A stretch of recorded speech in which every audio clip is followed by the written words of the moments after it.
Hello guys, అందరికీ నమస్కారం. అందరూ మంచిగున్నారు కదా? మీరు ఎంతగానో వెయిట్ చేస్తున్న థర్డ్ పార్ట్ అయితే వచ్చేసింది, రామనారాయణంది. మీకు ఏంటంటే ఫస్ట్ పార్ట్లో టెంపుల్ మొత్తం ఎలా ఉంటుంది ఏంటి అని చూపించాను కదా. సెకండ్ పార్ట్లో ఆంజనేయ స్వామిది లేజర్స్ చూపించాను కదా. ఒకవేళ ఎవరైనా చూడకపోతే ఒకసారి ముందు వెళ్ళి చూసేయండి, విజిట్ చేసేయండి. అండ్ ఈ పార్ట్లో రామాయణం మొత్తం ఉంటుందన్నమాట.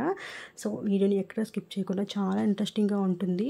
ఇలాంటివి చూస్తే మనకు కూడా చాలా వరకు తెలుస్తాయి అనమాట. మొత్తం అన్నీ చూడండి, మొత్తం ఎక్కడ స్కిప్ చేయకుండా చూడండి. అండ్ మన ఛానల్ని ఎవరైనా ఫస్ట్ టైం చూస్తున్నట్లయితే ఛానల్ని సబ్స్క్రైబ్ చేసుకొని పక్కన ఉన్న బెల్ ఐకాన్ని కూడా క్లిక్ చేసుకోండి.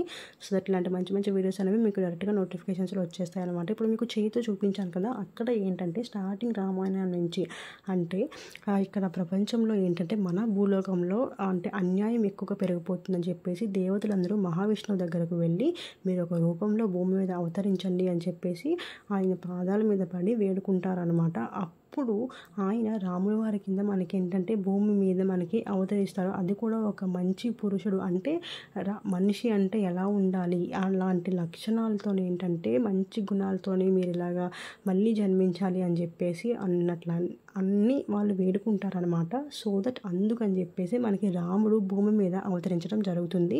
సో జనక మహారాజు ఏంటంటే పిల్లలు లేరని చెప్పి ఒక యజ్ఞం చేస్తూ ఉంటారు. అప్పుడు ఆ అగ్నిలో నుంచి ఇలా ఒక మనిషి వచ్చి అతనికి ఏంటంటే అమృతంతో ఉన్న కుండనైతే ఇస్తారనమాట.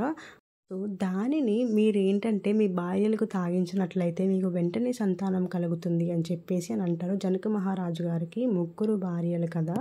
సో ఆయన ముగ్గురు భార్యలకి కూడా ఆ కుండనిచ్చి అందులో ఉన్న అమృతాన్ని ఏంటంటే ముగ్గురు భార్యలని కూడా సరిసమానంగా తాగమని అయితే వాళ్ళు జనక మహారాజు గారు వాళ్ళ ఆవులకైతే ఇచ్చేసి వాళ్ళకి తాగమని అయితే చెప్తారనమాట. సో ఆయన చెప్పినట్టే ముగ్గురు భార్యలు కూడా తాగుతారు. సో ఆ అమృతాన్ని తాగగానే వాళ్ళు ఏంటంటే గర్భవతులు అవుతారనమాట. సో దానివల్లనే వాళ్ళకి ఏంటంటే రామలక్ష్మణులు ఇంకా భరతుడు శత్రుఘ్నుడు కూడా మనకి ఏంటంటే జన్మనైతే ఇస్తారనమాట.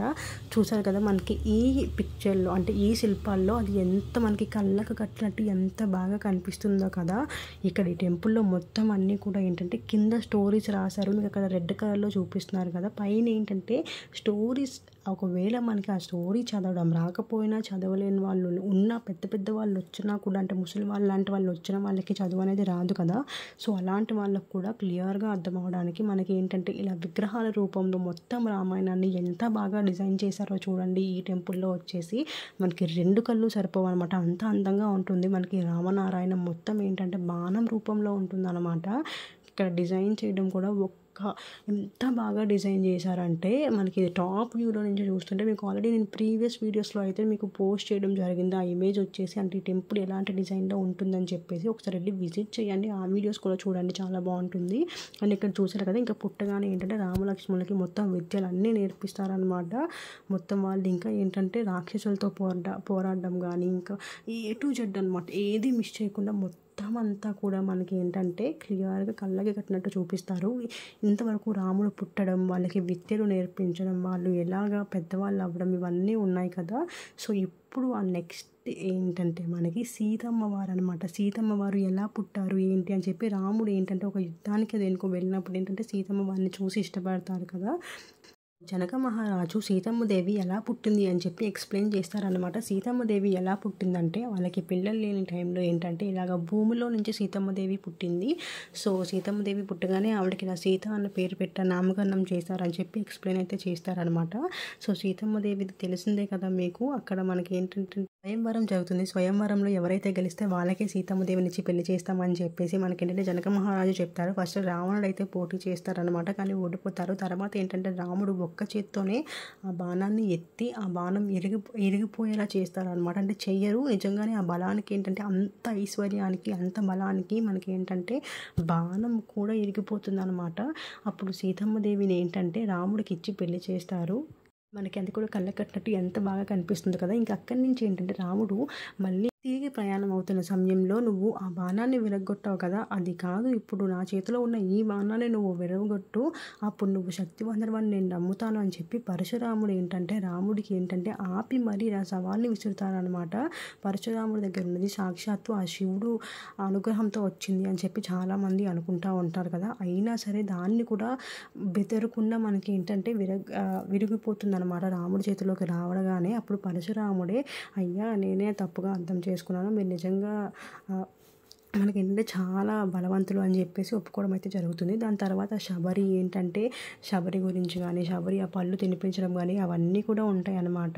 అవన్నీ కూడా మనకేంటంటే ఇక్కడ ఇమేజెస్‌లోనే మనకి ఎంత అందంగా కనిపిస్తున్నాయో చూసారు కదా! అండ్ ఇంకా ఏంటంటే తర్వాత రాముడు వనవాసం కూడా మనకేంటంటే మొత్తం ఇక్కడ ఏంటంటే చూపిస్తారనమాట. ఇదంతా 2 హాల్స్‌లో ఉంటుందనమాట. ఒక హాల్‌లో సగం స్టోరీ వచ్చేసి ఉంటుంది. అండ్ సెకండ్ హాల్‌లో ఇంకొంచెం సగం ఉంటుంది. ఈ 2 హాల్స్‌కి మధ్యలో ఆంజనేయ స్వామి విగ్రహం అయితే ఉంటుంది. 60 అడుగుల విగ్రహం అనమాట. చాలా పెద్దది.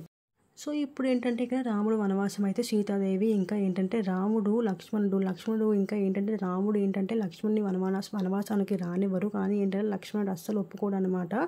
అందుకని చెప్పేసి లక్ష్మణుడు కూడా వీళ్ళతో వెళ్ళడం అయితే జరుగుతుంది. కానీ ఇక్కడ ఊర్మిళాదేవి నిద్ర అని చెప్పి మీరు చిన్నప్పుడు చాలామంది చదువుకునే ఉంటారు కదా! లక్ష్మణుడు ఏంటంటే కాపలా ఉంటే లక్ష్మణుడి నిద్ర కూడా ఊర్మిళాదేవి ఏంటంటే నిద్రపోయిందని చెప్పి అంటారు. ఇంకా ఏంటంటే భరతుడికి సింహాసనం రావాలని చెప్పి వాళ్ళ తల్లి ఏంటంటే ఇదంతా చేస్తారు. కానీ ఏంటంటే అక్కడ భరతుడు నాకు ఆ సింహాసనమే వద్దు, నా అన్నయ్యే నాకు దైవం అని చెప్పేసి రాముడు చెప్పుల్ని ఏంటంటే సింహాసనం ప్లేస్‌లో పెట్టి ఆ చెప్పుల్ని రాముడిగా భావించి ఏంటంటే చెప్పులకి మాత్రమే నిత్యం పూజ చేస్తారనమాట. మనకి అది కూడా కళ్ళకి కట్టినట్టు ఎంత అందంగా కనిపిస్తుందో కదా! అండ్ ఇంక ఇది చూసారు శూర్పణఖ రాముడిని చూసి మనసిస్తుందనమాట. రాముడిని చూసి ప్రేమించడం జరుగుతుంది. అతను అడ్డగానే అప్పుడేంటంటే లక్ష్మణుడి దగ్గరికి వెళ్తుంది. కానీ లక్ష్మణుడు శూర్పణఖ ముక్కుని కోసేస్తారు. బాణంతో ఏంటంటే శూర్పణఖ ముక్కుని కట్ చేయడం జరుగుతుందనమాట. అప్పుడు శూర్పణఖ వెళ్ళి రావణుడికి ఇలాగ అన్నయ్య నాకు ఇలా జరిగింది, నాకు రాముడి మీద ఇలాగ ఇష్టం కలిగింది, కానీ అలాగా అతని దగ్గరికి వెళ్ళి ఇలాగ పెళ్లి చేసుకుందామని అడిగితే ఇలా చేశారు, నాకు ఇంత అవమానం జరిగింది అంటే అక్కడ కదా మనకి రామాయణం జరిగింది. ఒకవేళ శూర్పణఖ గనక అలా వెళ్ళి అలా ఇది చేయకపోయి ఉంటే అసలు మనకి రామాయణమే ఉండేది కాదనమాట. సో, అప్పుడు ఏంటంటే రావణాసురుడు నా చెల్లికి ఇలా చేస్తారా అని చెప్పేసి ఇలా ఒక మాయావి వేషంలో ఏంటంటే చాలా మాయలు చేసి ఒక జింక రూపంలో ఒక రాక్షసుని జింక రూపంలో ఒక గోల్డెన్ జింక రూపంలో ఏంటంటే రాముడు నా నివాసం ముందుకి పంపించడం జరుగుతుంది. సీతమ్మ దేవి నాకు ఆ జింక కావాలి అని చెప్పేసి అంటే రాముడు ఏంటంటే నా సీత కోరికను నేను కాదంటానా అని చెప్పేసి జింకను తీసుకురావడానికి అయితే వెళ్తారనమాట. సో, అక్కడ ఏంటంటే ఏదో ఆ జింక చనిపోయినప్పుడు పెద్ద అరుపులు వినిపిస్తాయి కదా! అదొక రాక్షసుడు అని తెలుస్తుంది రాముడికి. ఇదంతా ఏదో కుట్రలాగా అనిపిస్తుంది అనుకున్న టైంలోనే ఏంటంటే సీతమ్మ దేవి అక్కడ నాకేవో అరుపులు వినిపిస్తున్నాయి, నువ్వు వెళ్ళు లక్ష్మణ అంటే అప్పుడు లక్ష్మణుడు ఏంటంటే లక్ష్మణ రేఖ గీస్తాడు కదా! సో, అది కూడా చూడండి మనకి లక్ష్మణ రేఖ గీసేంత వరకు ఈ హాల్‌లో ఉంటుందన్నమాట. అండ్ ఇక్కడ ఇంకా ఏంటంటే లేజర్ షో మీకు చెప్పాను కదా! ముందు వీడియోస్‌లో లేజర్ షో అంతా క్లియర్‌గా ఉంటుంది. సో, ఇక్కడి నుంచి ఏంటంటే మనకు లేజర్ షో చాలా క్లియర్‌గా కనిపిస్తుంది. చెప్పాను కదా మీకు 60 అడుగుల ఆంజనేయ స్వామి ఈ 2 హాల్స్‌కి మధ్యలో మనకి దర్శనమిస్తారు అని చెప్పేసి ఇది మనకి ఎక్కడో ఉన్న రోడ్డుకి కూడా కనిపిస్తుందనమాట. ఆంజనేయ స్వామి అంత అందంగా ఉంటారు. ఇక్కడ 2 కళ్ళు సరిపోవు. అలాంటిది ఆ ఆంజనేయ స్వామిలాగా లేజర్ షో ఇచ్చేసి ఆంజనేయ స్వామి స్టోరీ మొత్తాన్ని చాలా మంచిగా కళ్ళకి కట్టినట్టు చూపిస్తారు. అసలు ఇది వీడియోస్‌లో కన్నా కంపల్సరీ రియల్‌గా చూడాల్సిన ఒక మంచి ఒక అనుభవం అనమాట. అంత అందంగా ఉంటుంది. ఇకపోతే నెక్స్ట్ పార్ట్ వచ్చేసి ఇప్పుడు ఏంటంటే నెక్స్ట్ హాల్‌లోకి మనమైతే వెళ్ళాం కదా! సో, ఇప్పుడు ఏంటంటే లక్ష్మణ రేఖ గీసిన తర్వాత రావణుడు మాయావి రూపం భిక్షం ఎత్తుకునే ఒక మనిషిలాగా ఏంటంటే సీతమ్మ దేవి దగ్గరికి వచ్చి భిక్షం అయితే ఎత్తుకుంటారనమాట. కానీ ఫస్ట్ ఆ లక్ష్మణ రేఖను దాటడానికి చూస్తాడు. కానీ లక్ష్మణ రేఖ చాలా శక్తివంతుడు అనమాట. సో, అందుకని చెప్పి దాటలేక సీతమ్మ దేవిని బయటికి ఎన్నో మాయలు చేసి బయటకు రప్పిస్తారు. అలా రప్పించగానే అక్కడ భూమితో సహా పెక్కులించుకొని మరి సీతమ్మ దేవిని ఏంటంటే రావణుడు లోకానికి తీసుకెళ్ళిపోతాడనమాట. సో, ఇదంతా చూసిన జటాయువును కూడా ఏంటంటే రావణుడితో పోటీ చేసి కానీ చనిపోతారు. జటాయువు కూడా చనిపోతారు మనకి అక్కడ. సో, తర్వాత ఏంటంటే శబరిని కలవడం లేకపోతే ఆంజనేయ స్వామి ఇంకా సుగ్రీవుని కలవడం. ఆంజనేయ స్వామి సుగ్రీవుడు ఏంటంటే పోటీ చేసుకుంటారు కదా! అప్పుడు ఏంటంటే మనకి రాముడు ఒక చెట్టు వెనక నుంచి ఏంటంటే సుగ్రీవుని చంపుతారనమాట. ఇదే రాముడికి శాపంగా వచ్చే జన్మలో కృష్ణుడిగా అవతరించినప్పుడు ఏంటంటే కృష్ణుడిని కూడా సేమ్ అలాగే ఒక మనిషి బాణంతో చంపుతాడు అని చెప్పేసి శాపం అయితే ఉంటుందన్నమాట రాముడికి. సో, ఆ శాపం వచ్చేసి కృష్ణుడు చనిపోవడానికి ఒక మెయిన్ రీజన్ అంటే అంతరించడానికి ఒక మెయిన్ రీజన్ వచ్చేసి ఇది సుగ్రీవుని చెట్టు చాటు నుంచి మనకి ఏంటంటే చంపడం. మనకి ఈ సామెతలో మనకి బాగా అర్థం చేసుకోవచ్చు. కర్మని ఎవ్వరూ తప్పించుకోలేరు. ఇదే మనకి భగవద్గీతలో కూడా ఉంటుందన్నమాట. తర్వాత అంతా తెలిసిందే కదా మీకు, ఆంజనేయ స్వామిని రాముడు ఇంకా కలవడం, రాముడు ఏంటంటే ఆంజనేయ స్వామిని ఇలాగా తప్పిపోయారు అని చెప్పి సీతమ్మ వారిని వెతకడానికి ఆంజనేయ స్వామిని పంపించడం. తర్వాత ఏంటంటే ఆంజనేయ స్వాముడు ఎన్నో చెరువు దాటి లంక వరకు, రావణుడు ఉన్న లంక వరకు కూడా వెళ్ళడం, అక్కడ సీతమ్మ వారిని చూడడం, సీతమ్మ వారి చుట్టూ ఇలాగ ఏంటంటే రాక్షసులు ఉండడం, రావణుడు ఇవన్నీ కూడా ఆవిడతో ఎలా మాట్లాడుతున్నారో ఇవన్నీ కూడా ఆంజనేయ స్వామి చూస్తారు. కానీ సీతమ్మ వారు ఆంజనేయ స్వామిని నమ్మరు. అలా నమ్మలేక ఉన్నప్పుడు ఆంజనేయ స్వామి రాముడు ఇచ్చిన ఉంగరాన్ని ఏంటంటే సీతమ్మ వారికి చూపిస్తారనమాట. అమ్మ, నేను రావణుడి తరపున కాదు, మాయావిని కాదు, రాముడు నన్ను ఇలా పంపించారు అని చెప్పేసి సీతమ్మ వారికి అలాగే ఇస్తారనమాట ఆ ఉంగరాన్ని వచ్చేసి. ఇప్పుడు సీతమ్మ వారు ఎంతో ఆనందిస్తారు. నా రాముడు నా కోసం ఇలా చేశారు, ఎంత కష్టపడుతున్నారా అని చెప్పేసి. అప్పుడు రాముడు కూడా నమ్మడానికి ఏంటంటే సీతమ్మ దగ్గర ఉన్న చూడామణి అంటారంట దాన్ని.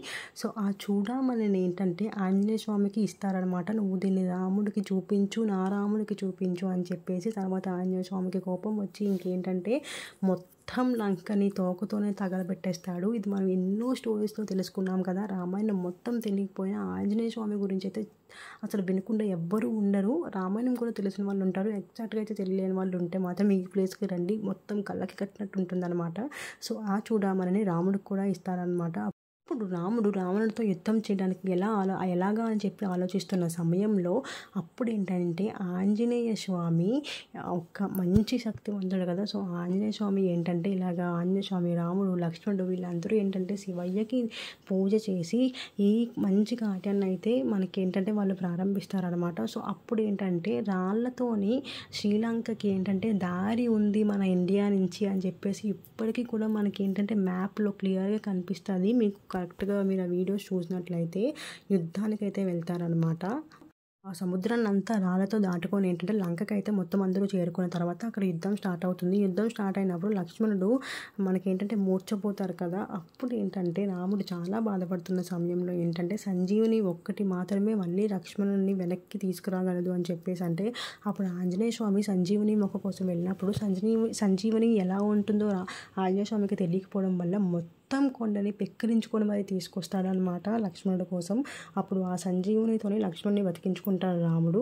తర్వాత ఏంటంటే ఇంకా లక్ష్మణుడు, రాముడు, ఆంజనేయ స్వామి వీళ్ళంతా ఏంటంటే రావణుడితోని యుద్ధం అయితే చేస్తారనమాట. రావణుడికి 10 తలలు ఉండడం వల్ల ఏ తల నుంచి ఎలాగ మొత్తం 10 తలని ఒకేసారి అంతం చేయాలన్నమాట. దానికి ఒకటి ఉంటుంది.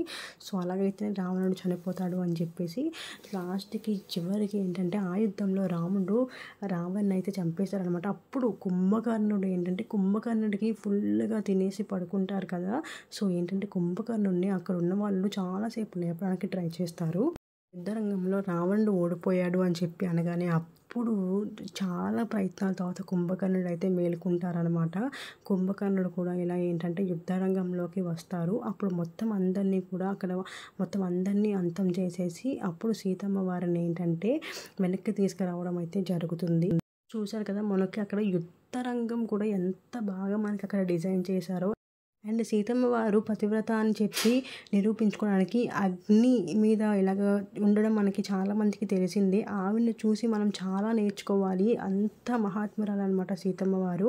తర్వాత పట్టాభిషేకం రాముల వారికి సీత వారికి ఏంటంటే జరిగిపోయింది. అది కూడా మనకి అందరికీ తెలిసిందే కదా. పట్టాభిషేకం వారికి ఏంటంటే మనకి కళ్ళకి కట్టినట్టు రామాయణాన్ని ఇంత అందంగా చూపిస్తారనమాట ఈ టెంపుల్లోని. చూశారు కదా పట్టాభిషేకం. అది కూడా ఆంజనేయ స్వామి కూడా ఏంటంటే రాముల పాదాల దగ్గర ఎలా ఉన్నారో చుట్టూ ఇంకా లక్ష్మణుడు, భరతుడు, శత్రుఘ్నుడు వీళ్ళకి కూడా ఏంటంటే రాముడే మనకి రాజ్యానికి రాజుగా అవ్వాలని చెప్పి ఎంతగానో కోరుకుంటారు. చివరికి వాళ్ళ కళ కూడా మనకి ఇలా నెరవేరిందనమాట. అండ్ ఇంకా అక్కడ ఏంటంటే బుక్స్ కూడా ఉన్నాయి అక్కడ. చూసారు కదా మనకి ఎంత అందంగా, అసలు ఎంత బాగా నారాయణమూర్తి గారు ఏంటంటే ఎంత అందంగా మనకి ఏంటంటే రామాయణాన్ని డిజైన్ చేసి ఇలా మనకి కళ్ళకి కట్టినట్టు చూపించినందుకు నిజంగా అతని కాళ్ళ మీద పడి ఎన్ని దండాలు పెట్టినా సరే మనకి సరిపోదు అనమాట. అంత బాగుంటుంది ఇక్కడ. ఎవరైనా చూడకపోతే మాత్రం కంపల్సరీ ఈ ప్లేస్ని విజిట్ చేయండి. చూసిన వాళ్ళు ఉంటే మాత్రం మీ ఎక్స్పీరియన్స్ ఎలా ఉందో నాకు కమెంట్ సెక్షన్లో అయితే చెప్పండి. నేను కూడా తెలుసుకోవాలి కదా మీ ఎక్స్పీరియన్స్ ఎలా ఉందని చెప్పేసి. ఇక్కడితో మనకి రామాయణాన్ని అయితే సంపూర్ణంగా వీళ్ళు ఫినిష్ చేశారనమాట. అండ్ ఇంక ఇదంతా బయట మొత్తం 2 హాల్స్ ఉంటాయని చెప్పాను కదా. సో అక్కడి నుంచి ఏంటంటే మనకి ఇలాగా ఒక రౌండ్గా ఉంటుందన్నమాట. సో అక్కడి నుంచి మనం ఇలా కొంచెం ముందుకు వెళ్ళినట్లయితే అక్కడ మళ్ళీ మనకి ఏంటంటే సీత, రాముడు మనకేంటంటే చాలా బాగా దర్శనమిస్తారనమాట. చాలా అందంగా కూడా ఉంటారు అక్కడ. మనకి నిజంగా చూడడానికి 2 కళ్ళు సరిపోవనమాట. ఇలా కొంచెం మనకేంటంటే బయటికి వచ్చేస్తున్న వేలోనే మనకి ఇలా ఉంటుందనమాట. అక్కడ చూసారు కదా మనకి ఇలా కొంచెం మనకి మొత్తం లైటింగ్‌తోని డిఫరెంట్ అవన్నీ ఉంటాయి ఇక్కడ. అండ్ అక్కడ చూడండి ఇదంతా గోశాల అనమాట. పైనుంచి లైటింగ్ అది ఎంత అందంగా కనిపిస్తుందో కదా! మీకు ఈ గోశాల కూడా నేను వీడియో అనేది ముందు వీడియోస్‌లో మీకు తీసి చూపించాను. ఒకసారి అక్కడికి వెళ్ళి చూడండి. సుదర్శన చక్రం అనమాట ఇది. సుదర్శన చక్రం కింద గోశాలని ఎంత బాగా డిజైన్ చేశారో. మరి శ్రీకృష్ణుడు అంటేనే సుదర్శన చక్రం ఒక పెద్ద ఆయుధం కదా శ్రీకృష్ణుడు వారికి. సో అందుకని చెప్పి శ్రీకృష్ణుడికి ఏంటంటే సుదర్శన చక్రం కింద మనకి ఏంటంటే అలా డిజైన్ చేయడం అయితే కుదిరిందనమాట. మీకు చెప్పాను కదా సీతారాములు దర్శనం ఇస్తారని చెప్పి ఇక్కడ వీడియో ఎక్కువసేపు తీయడం కుదరలేదనమాట. ఇది ఫ్రెండ్స్ ఈరోజు వీడియో మీకు నచ్చినట్లయితే వీడియోని లైక్ చేయండి, షేర్ చేయండి, సబ్స్క్రైబ్ కూడా చేసుకొని పక్కన ఉన్న బెల్ ఐకాన్ని కూడా క్లిక్ చేసుకోండి. ఇంకైతే మరి ఉంటాను ఫ్రెండ్స్. Bye bye.